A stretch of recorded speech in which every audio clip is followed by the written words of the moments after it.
ही का तमाम ये संबोधि माल है, कैसा ही रंगो रूप है पैसा ही माल है।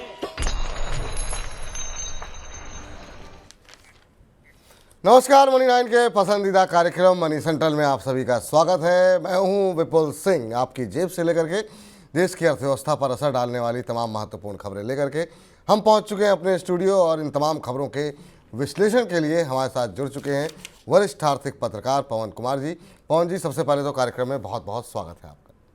नमस्कार। नमस्कार। तो पवन जी के साथ खबरों का विश्लेषण शुरू करें उससे पहले जरा आपको फटाफट ये बता देते हैं कि आज के मनी सेंट्रल में हम किन महत्वपूर्ण खबरों पर बातचीत करने वाले हैं, किन पर विशेष रूप से हम चर्चा करने वाले हैं, नजर डालते हैं ऑन द शो पर। ऑन द शो में सबसे पहले बात करेंगे खाने के तेल की। क्या सस्ता नहीं होगा खाने का तेल? जी हाँ, क्यों हम ऐसा कह रहे हैं, डिटेल में होगी बातचीत। सुस्त पड़ेगी एयरलाइंस की ग्रोथ। जिस तरीके से हर जगह ग्रोथ सुस्त होती हुई दिखाई दे रही है, क्या एयरलाइंस की भी ग्रोथ जो है वो सुस्त रहेगी, इस पर भी होगी चर्चा आज। कार्बन टैक्स पर भारत के साथ ब्रिक्स, क्या कुछ ब्रिक्स से नई अपडेट आ रही हैं, वो भी चर्चा का आज विषय होगा। बैंकों के लिए सुस्त पड़ेगी क्रेडिट ग्रोथ। बैंकों की क्रेडिट ग्रोथ एक बड़ा विषय है जिस पर हम लगातार चर्चा कर रहे हैं और आज की अपडेट भी आपको हम बताएंगे। वैश्विक ग्रोथ पर भारी पड़ेंगे युद्ध। क्या कुछ नई रिपोर्ट आई है और युद्ध की वजह से दुनिया भर की ग्रोथ प्रभावित होती हुई दिख सकती है, क्या कुछ डिटेल है, उस पर विस्तार से बातचीत होगी। और निर्यातकों को उठाना पड़ रहा है महंगा कर्ज। महंगा कर्ज एक्सपोर्टर्स के लिए मुसीबत बना हुआ है, डिटेल में करेंगे इस पर बातचीत। लेकिन शुरुआत करेंगे खाने के तेल के साथ। ग्लोबल मार्केट में खाद्य तेल की कीमतों में बढ़ोतरी के बावजूद भारत की तरफ से सितंबर में खाद्य तेल इंपोर्ट पर बढ़ाए गए टैक्स को वापस नहीं लिया जाएगा। रिपोर्ट में सूत्रों के हवाले से ये कहा गया है, फिलहाल टैक्स बढ़ोतरी वापस नहीं होगी। बीते एक महीने के दौरान ग्लोबल मार्केट में खाद्य तेल की कीमतों में 10 से 15% की बढ़ोतरी हुई है। इस बढ़ोतरी की वजह से घरेलू मार्केट में भी खाने का तेल महंगा हो गया है।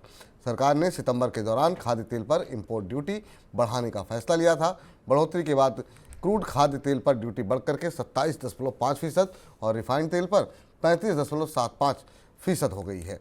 भारत को ज़रूरत का 60% से ज़्यादा खाद्य तेल चूँकि इंपोर्ट करना पड़ता है, ऐसे में ग्लोबल भाव बढ़ने और इंपोर्ट ड्यूटी बढ़ने की वजह से घरेलू मार्केट में खाने का तेल महंगा हो गया है। सर, चौतरफा महंगाई की मार पड़ रही है और ऐसे में दिवाली नज़दीक है, बल्कि नज़दीक क्या है, अब तो आ ही गई है। ऐसे में खाद्य तेल की महंगाई भी परेशान कर रही है। हाँ, अब 2-3-4 दिनों से करीब हफ्ता भर से देख रहे थे खबरों में आप, जब एडिबल ऑयल की कीमतें, इवन सारे कंज्यूमर प्राइसेस ऊपर की तरफ थे। विपुल, मैं ये कहना चाहूँगा कि देखिए, ये ऑयल चाहे खाने का हो या चाहे गाड़ियों में इस्तेमाल करने का, ईंधन के तौर पे इस्तेमाल करने का, एनर्जी के तौर पे इस्तेमाल करने का, हमारे लिए दोनों चिंता का विषय है। अब जैसे देखिए, एडिबल ऑयल की बात करते हैं, हम 70%, 68% के आसपास हम इंपोर्ट करते हैं। हम दुनिया के सबसे ज़्यादा तेल आयात करने वाले देशों में से सबसे बड़े देश हैं आयात करने वाले। अब देखिए, जब एडिबल ऑयल पे हम लोगों ने ड्यूटी बढ़ाई है, उसके बाद से आप देखेंगे यहाँ इस मार्केट में प्राइसेस अप हैं सबके, सोयाबीन के भी, सनफ्लावर ऑयल के और पाम ऑयल के भी जी। 12% बढ़ोतरी, 10% बढ़ोतरी, 16% बढ़ोतरी। तो आपको एंड में कीमतों पे इसका असर दिख रहा है। अब हुआ क्या है कि अभी मुझे जैसा लगता है कि अभी एडिबल ऑयल से आप छेड़छाड़ इसलिए नहीं कर सकते कि दो चीज़ें अभी आपने की। एक तो कहा कि साहब हम लोग सेल्फ सफिशिएंसी की तरफ जा रहे हैं, उसमें अगर ऑयल के इस पे इंपोर्ट ड्यूटी से अगर छेड़छाड़ करेंगे तो ये बड़ा काउंटर प्रोडक्टिव होगा। कम से कम समझा जाएगा, it will be construed as that government is managing it deliberately. अभी आप देखिए दूसरी तरफ, अभी तेल का उत्पादन बढ़ाने के लिए अभी 1.1 या 1.2 बिलियन डॉलर के आसपास हम लोगों ने सोचा है कि अगले 7 साल में हम लोग एडिबल ऑयल का प्रोडक्शन दोगुना करेंगे। उसमें ऐसे छेड़छाड़ करेंगे तो एकदम उसमें बड़ी पॉलिसी एसिमेट्री दिखने की, तो शायद मुझे लगता है गवर्नमेंट को एक डर वो सता रहा होगा। दूसरा ये कि सोयाबीन हम लोग भी पैदा करते हैं, तो अभी जब उससे छेड़छाड़ करेंगे तो महाराष्ट्र में चुनाव है, आपको पता ही है, तो वो भी एक तरह से समझा जाएगा कि उस इंटरफेरेंस से हो सकता है किसानों को नुकसान हो, या नुकसान नहीं भी हो तो उनको ऐसा समझा जाए कि नुकसान होगा। तो मुझे लगता है कि कम से कम जिस हिसाब से खबरें समझ में आ रही हैं उसमें सरकार अभी कोई रिस्क नहीं लेना चाहती हैं। तो सबसे बड़ा रीज़न जो है मुझे अभी फिलहाल ये भी दिख रहा है कि पॉलिटिकल रीज़न भी एक हो सकता है। चलिए, इस बीच हवाई जहाज बनाने वाली अमेरिकी कंपनी बोइंग में चल रही हड़ताल और फ्रेंच कंपनी एयरबस की तरफ से विमान डिलीवरी में देरी की वजह से भारतीय एयरलाइन कंपनियों के कारोबार की ग्रोथ प्रभावित हो सकती है। एविएशन कंसल्टेंसी फर्म CAPA ने भारतीय एविएशन सेक्टर को लेकर के अपनी मीडिया रिपोर्ट में ये बात कही है। CAPA के मुताबिक इन दोनों घटनाक्रमों की वजह से इस साल आकाशा एयरलाइन के ग्रोथ प्लान्स पर असर पड़ सकता है और अगले साल एयर इंडिया एक्सप्रेस की ग्रोथ प्रभावित हो सकती है। सर, क्या कुछ और खास है इस रिपोर्ट के अंदर? इसमें जी हाँ, इसमें क्या है, अभी पिछले दिन हम लोगों ने विपुल डिस्कस किया था कि बोइंग में हड़ताल चल रहे हैं जी बोइंग के प्रोडक्शन प्रभावित होंगे। उस समय भी एक इशारों में हमने कहा था कि बोइंग में अगर हड़ताल चल रहा है, हड़ताल लंबा चल गया तो सबसे ज़्यादा आप देखेंगे बोइंग के कर्मचारी 1,67,000 के आसपास मिलेंगे। उसमें से सबसे ज़्यादा नुकसान जो है उन देशों को होगा जिसमें से एक भारत भी है। और वो इसलिए नुकसान होगा क्योंकि बोइंग ने जो प्रॉमिस किया है समय पर एयरक्राफ्ट की डिलीवरी का, देश में एक्सपेंशन चल रहा है, रूट्स नए नए क्रिएट किए जा रहे हैं, जिसमें आकाशा एयर है, जिसमें एयर इंडिया एक्सप्रेस है। तो आकाशा एयर की जो सारी डिलीवरी है जो उसमें से इस साल भी प्रभावित हो रही है। ये ऑनगोइंग है, अभी तक इम्पेक्टेड है आकाशा। एयर इंडिया एक्सप्रेस को कहा गया है कि ये अगले साल ये इम्पैक्ट हुई, क्योंकि उनको जो डिलीवरी लेना था मैक्सिमम, वो डिलीवरी इस साल की सारी डिलीवरी ले चुके हैं। तो अब इससे नुकसान क्या होगा? इससे नुकसान ये होगा कि जो कंपनी का जो ग्रोथ प्लान है वो इम्पैक्टेड होगा, एयर इंडिया एक्सप्रेस का भी और आकाशा एयर का भी। तो ऐसा नहीं है कि बोइंग वहाँ पे बोइंग में हड़ताल चल रहा है तो केवल अमेरिका की समस्या है या बोइंग नाम की एक कंपनी है जिसकी समस्या है। तो कापा ने अपने सर्वे में ये कहा है कि जो यहाँ की डोमेस्टिक एयरलाइंस हैं, आकाशा एयर हैं, एयर इंडिया एक्सप्रेस हैं, एयर इंडिया है, इंडिगो है। इंडिगो तो डिपेंड करता नहीं देखिए बोइंग पे, लेकिन फिर भी ये है कि इंडिगो के भी बाकी एयरबस से भी क्योंकि उनके कनेक्ट हैं तो एयरबस से भी डिलेज हैं। तो डिलेज हैं तो उस सूरत में जो कंपनी एयरबस के एयरक्राफ्ट इस्तेमाल कर रही हैं वो भी प्रभावित होंगी और जो कंपनी बोइंग का इस्तेमाल कर रही हैं वो भी प्रभावित होंगी। जाहिर है बोइंग इस्तेमाल करने वाले में एयर इंडिया एक्सप्रेस और आकाशा ये दोनों ज़्यादा हैं, तो इससे फ़र्क पड़ेगा, इन दोनों को ज़्यादा फर्क पड़ेगा इस साल भी और आने वाले साल में भी। ठीक। इस बीच यूरोपियन यूनियन में प्रस्तावित कार्बन टैक्स के खिलाफ भारत ने जो स्टैंड लिया हुआ है उसको ब्रिक्स देशों का समर्थन मिला है। रूस में हुई ब्रिक्स देशों की बैठक के घोषणा पत्र में कहा गया है कि कार्बन टैक्स की वजह से यूरोप को एक्सपोर्ट करने वाले देशों के बीच भेदभाव बढ़ेगा। घोषणा पत्र में कार्बन टैक्स को पूरी तरह से नकारा गया। ब्रिक्स देशों ने इसके अलावा संगठन के सदस्य देशों के बीच स्थानीय करेंसी में व्यापार को बढ़ावा देने की बात कही गई है। सर, क्या कुछ हाइलाइट्स चल रही है ब्रिक्स के अंदर, खासतौर से ये कार्बन टैक्स को लेकर के जो ब्रिक्स को समर्थन मिला है उसके क्या कुछ मायने हैं? देखिए, कार्बन टैक्स जब से अनाउंस किया गया विपुल, इसको लगाया जाना है 1 जनवरी 2026 से। कार्बन टैक्स ये कहता है कि जो एनर्जी जो इंपोर्ट आता है बाकी देशों से, जिसमें स्टील है, जिसमें स्टील है, जिसमें एल्युमिनियम है, जिसमें फर्टिलाइज़र है, ये सब हमारा एक्सपोर्ट होता है हमारा यूरोपियन यूनियन को। मतलब मैं बात कर रहा हूँ इंडिया की। हमारा 26% जो एक्सपोर्ट है वो EU को जाता है। अब उसमें से आप देखिएगा तो मेजर परसेंटेज इसका है, सीमेंट है, स्टील है, एल्युमिनियम है, जैसा कि मैंने आपसे कहा, ये सभी इंपोर्ट होगा, क्योंकि उनका ही मानना है कि हम वही इंपोर्ट एक्सेप्ट करेंगे जिसमें कार्बन एमिशन कम है। ठीक। अब वो दिखाया गया है वो, क्योंकि जब हम उसको फॉलो करेंगे तो हमारे एक्सपोर्टर्स कम्पीट नहीं कर पाएंगे उसमें।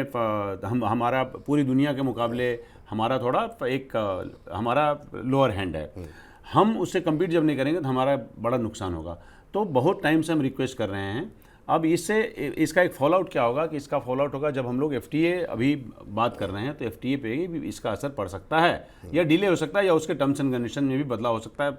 देखिए कैसे ये पैन आउट करता है। हम सिर्फ ये कह रहे हैं कि अगर इसमें ब्रिक्स देशों के समर्थन मिलने से इस बात का सब्र होगा भारत को कि आगे या तो हो सकता है कि इसको आगे टालने का कोई एक मैकेनिज्म बने, अभी तक नहीं है, मैकेनिज्म बने। और जब इतने देशों ने बोला है, जैसे देखिए अभी डीरेगुलेशन, EU का डीरेगुलेशन, फॉरेस्ट डीरेगुलेशन आगे बढ़ गया, तो इस प्रकार से भी क्या इसके टर्म्स एंड कंडीशंस क्या बदल सकते हैं? क्या ऐसी संभावना कोई बन सकती है?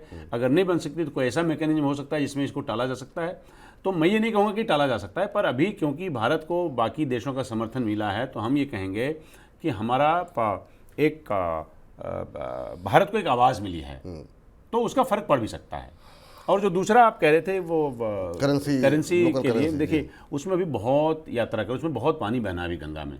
अभी बात चल रही है, कुछ देशों ने एक दूसरे से ट्राई भी किया है, बट वो बहुत ही मिनिमल है, बहुत ही मार्जिनल ट्रेड चल रहा है, वो भी पिकअप नहीं कर रहा है। तो आपको समझना पड़ेगा, तो उसमें भी कोई बहुत ज़्यादा संभावना है और बहुत ज़्यादा तेज़ी से कोई आउटकम आएगा इसके आसार नहीं है।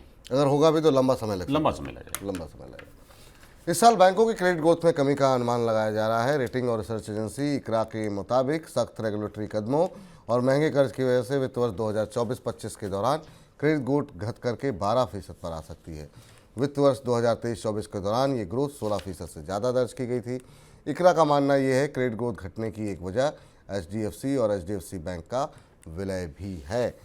सर, क्रेडिट ग्रोथ को लेकर के और डिपॉजिट ग्रोथ में कमी को लेकर के बैंकों के लिए काफ़ी सारी समस्याएं रही हैं। अब जो नतीजे आ रहे हैं उनमें भी हम देख रहे हैं कि थोड़ा नतीजे उतने अच्छे नहीं हैं। इंडसइंड के आज बैंक के नतीजे आए और 20% की गिरावट इंडसइंड बैंक में रही और पूरे बैंकिंग सेक्टर में दबाव है। इस रिपोर्ट का भी असर हो सकता है, लेकिन बैंकों के लिए अभी क्या भविष्य देख रहे हैं आप? बिल्कुल चौतरफा है। आप जैसे देखेंगे इनका नेट इंटरेस्ट मार्जिन की बात करते हैं बैंक्स में, और एक्चुअली बैंकों को जो अपना पैसा जहाँ से बैंक लेते हैं वो भी थोड़ा उसका भी इंटरेस्ट महंगा है, तो इस वजह से क्रेडिट में दिक्कत है। उन सब के बावजूद जो फैक्टर और ज़्यादा इम्पोर्टेंट हैं वो ये हैं कि RBI ने जो सेवरल रेगुलेटरी मैकेनिज़्म अप्रोच किया है, मेजर्स लिए हैं, जिसमें बैंक भी हैं, जिसमें NBFC भी हैं। तो इससे क्या होता है कि जैसे फ़र्ज़ करिए कि किसी भी सेक्टर में जब रेगुलेटरी इंटरवेंशन बहुत ज़्यादा होते हैं तो आपको ना थोड़ा ठहर के चलना पड़ता है, या कई बार आप लड़खड़ा जाते हैं, तो उसमें से आपका मैं मानता हूँ कि क्रेडिट ऑफटेक पे बड़ा फ़र्क पड़ता है। तो ये सब इसकी वजहें हैं। इसके साथ ही आप देखिएगा कि ये बात कहीं अभी आई है अखबारों में, मैंने नहीं पढ़ा, पर मैं ये देख रहा हूँ कि जिस तरह से इसमें अभी जैसे बैंक अर्निंग की आप बात कर रहे थे, बैंकों में हो सकता है अगला जो क्वार्टर हो इससे ज़्यादा ख़राब हो। अभी जैसे हम कल एग्जांपल दे रहे थे कि जो FMCG कंपनीज है उनका ग्रोथ ख़राब है, खासकर जो अर्बन एरियाज़ हैं वहाँ पे।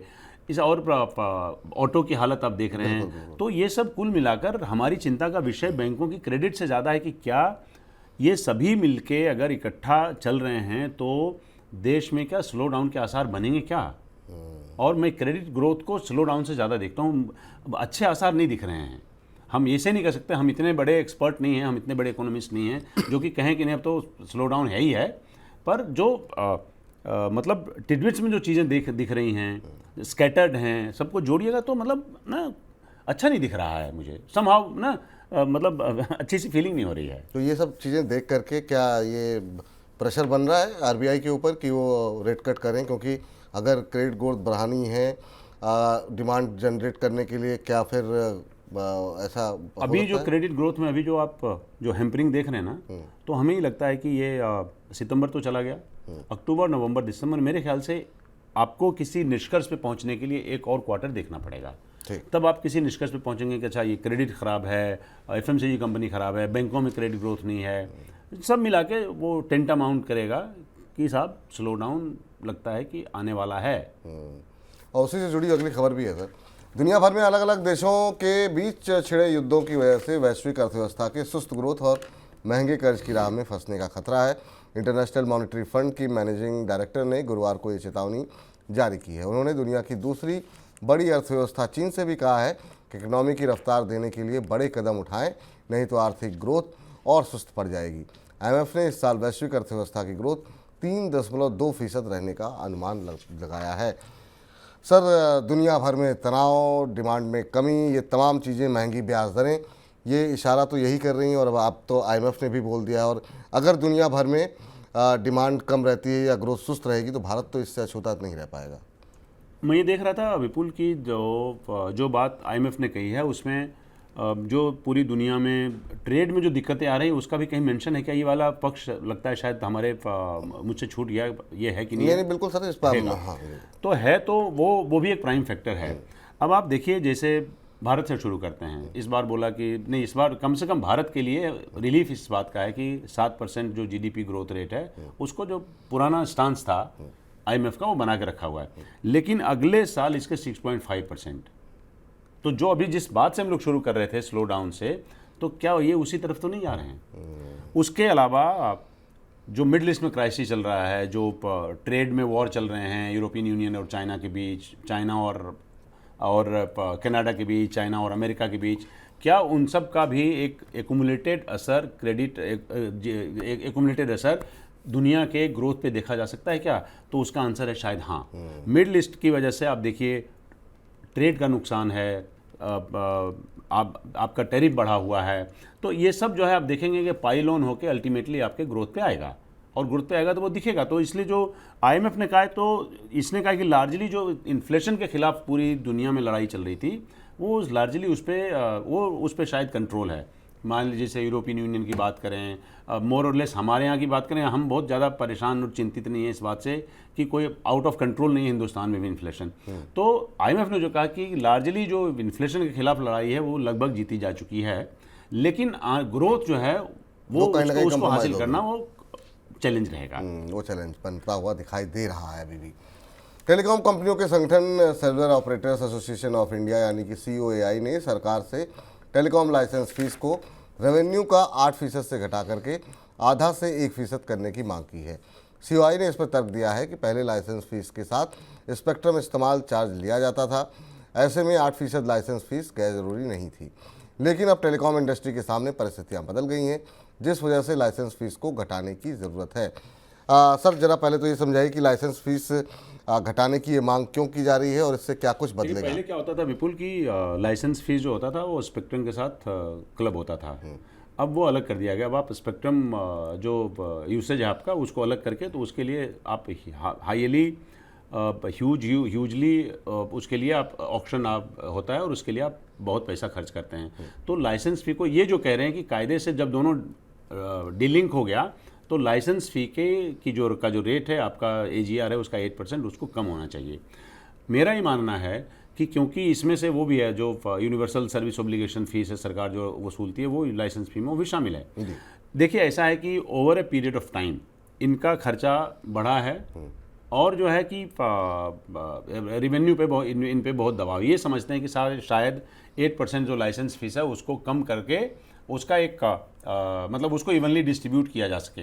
लेकिन जितना मेरे को समझ बनती है, जितना दबाव ये डाल रहे हैं इतनी जल्दी सरकार इस पे कोई कमिटमेंट करने नहीं जा रही है। ठीक। इस बीच निर्यातकों के संगठन federation of Indian export organisation यानी कि FIO के मुताबिक भारतीय निर्यातकों को निर्यात फंडिंग के लिए बहुत महंगा कर्ज उठाना पड़ रहा है। FIO के सर्वे से पता चलता है कि निर्यातकों को 12% की दर से कर्ज मिल रहा है और उसके लिए भी सिक्योरिटी देनी पड़ रही है। सर्वे में 40% एक्सपोर्टर्स ने माना है कि इस साल देश से निर्यात में गिरावट आएगी, जबकि 22% एक्सपोर्टर्स का मानना है कि निर्यात में 5% की ग्रोथ दिखेगी। सर ज़्यादातर निर्यातकों के लिए महंगा कर्ज यहाँ भी समस्या जो है बना हुआ है, तो हर तरफ जो है कहीं ना कहीं कर्ज से जुड़ी हुई समस्याएं देखने को मिल रही हैं। देखिए FIO ने सर्वे किया है। FIO इस देश का सर्वोच्च एक्सपोर्ट ऑर्गेनाइजेशन है और आप देखेंगे तो करीब इसका सैंपल है 670-678 जो एक्सपोर्टर्स हैं उसके बीच का ये सर्वे है। इसको एकदम से हम स्टैंडर्ड मान लेंगे, मानक मान लेंगे, ऐसा कोई हमारे पास वजह नहीं बनता विपुल। लेकिन फिर भी क्योंकि ये उस दुनिया के धुरंधर लोग हैं ये, तो इन्होंने जब कहा है तो उसको एक मतलब पेशेंट हियरिंग कम से कम गवर्नमेंट को देनी चाहिए। अब ये कहते हैं 31% लोगों ने कहा कि साहब नहीं इजी है, क्रेडिट इजी है। अब 49% लोगों ने जवाब दिया, मतलब ऑलमोस्ट 50% लोगों ने नहीं साहब बहुत डिफ़िकल्ट होता है। आप इवन रेट देखिएगा 12% जो ऑन एन एवरेज ये क्रेडिट रेट बता रहे हैं। पूरी दुनिया में आप देखेंगे हमारे से जो मिलती जुलती इकोनॉमी है जिसमें वियतनाम जैसे इनको इकोनॉमी शामिल हैं, तो आपको सिंगल डिजिट में उनको इंटरेस्ट रेट मिलेगा आपको। अब ये कह रहे हैं कि साहब इसकी वजह से हमें काम करने में दिक्कत होती होगी, मैं ऐसा मानता हूँ। इतना नहीं है, ये इंटरेस्ट सबवेंशन के लिए बात कर रहे हैं, सब्सिडी के लिए बात कर रहे हैं, वो इनका मामला खटाई में पड़ा हुआ है, कॉमर्स मिनिस्ट्री से बात चल रही है, तो शायद अगर वो जब थ्रू होगा तो शायद इनको कुछ उसका रिलीफ मिल सकेगा। दूसरा एक ये है कि इनकी चिंता ये है कि फ्रेट रेट बढ़ गया है। फ्रेट रेट बढ़ गया, आपको खासकर जो समंदर के रास्ते जो सामान ले आ रहे हैं उस पर फ्रेट रेट बढ़ गया, वो चिंता का विषय है। अब 82% लोगों ने बोला कि हम लोग जो ओशन के रास्ते जो सामान ले जाता है उससे बहुत बैडली इम्पेक्टेड हैं। तो ये मतलब मुझे ये सुन के ऐसा लग रहा है कि इनको क्रेडिट ग्रोथ जो क्रेडिट रेट जितना इनको देना पड़ता है उससे ज़्यादा दिक्कतें और भी जो जियो इकोनॉमिक्स और जियो पॉलिटिक्स से जो चीज़ें निकल के आ रही है उसमें भी इनको काफ़ी दिक्कतें आ रही हैं जो मुझे समझ में आता है। तो अभी फिलहाल राहत मिलती हुई कोई दिखाई दे नहीं रही है, लेकिन देखिए ऐसा है Exporters कि कुछ मार्केट में तो अच्छे ग्रोथ हैं तो शायद वहाँ से इनको अच्छा लगेगा। जैसे मान लीजिए यूएस में अच्छा ग्रोथ है, यूएई में से जो लोग कनेक्टेड हैं उसमें अच्छा ग्रोथ दिख रहा है। लेकिन चैलेंजेस ओवरऑल जब ट्रेड पे चैलेंजेस हैं तो ट्रेडर्स पे चैलेंजेस कम हो जाएंगे, एक्सपोर्टर्स पे चैलेंजेस कम हो जाएंगे, ऐसा कहने की हमारे पास कोई वजह नहीं है। चलिए सर, अब कार्यक्रम को समेटने का वक्त हो गया है। पवन जी, आज की इस चर्चा में आप जुड़े, तमाम हमारे जो दर्शक थे और वो आपको सुन रहे थे, तमाम खबरों का आपने विश्लेषण किया, बहुत बहुत शुक्रिया, बहुत बहुत धन्यवाद आपका आज की चर्चा में जुड़ने के लिए। तो चलिए फिलहाल आज के कार्यक्रम को यहीं पर समाप्त करते हैं, लेकिन हाँ, वीकेंड जो है वो भी आप मनी 9 के साथ लगातार बने रहिए। काफ़ी अच्छे अच्छे कार्यक्रम हम आपके लिए लेके आते हैं। संदीप ग्रोवर लेकर के आएंगे कंपनी नामा और पूरी कंपनियों के बारे में विस्तार पूर्वक जानकारी और क्या रणनीति आपके साथ होनी चाहिए, आपको करनी चाहिए। लेकिन हाँ, दिवाली की तैयारी अभी से करनी शुरू कर दिए, क्योंकि रविवार को हम लेकर के आ रहे हैं हमारा खास सेगमेंट, जो कि शाम को 5 बजे हम ऑन एयर हर हफ्ते करते हैं। और इस बार हमारे साथ खास मेहमान होंगे राहुल अरोड़ा जी। उनसे समझने की कोशिश करेंगे कि अगली दिवाली तक के लिए अभी गिरते बाजार में कौन से वो शेयर हैं, कौन से वो सेक्टर हैं जहां पे आप खरीदारी कर सकते हैं। तो वीकेंड पे बने रहिए मनी 9 के साथ। अभी के लिए इजाज़त दे दीजिए, नमस्कार। ऐसे ही का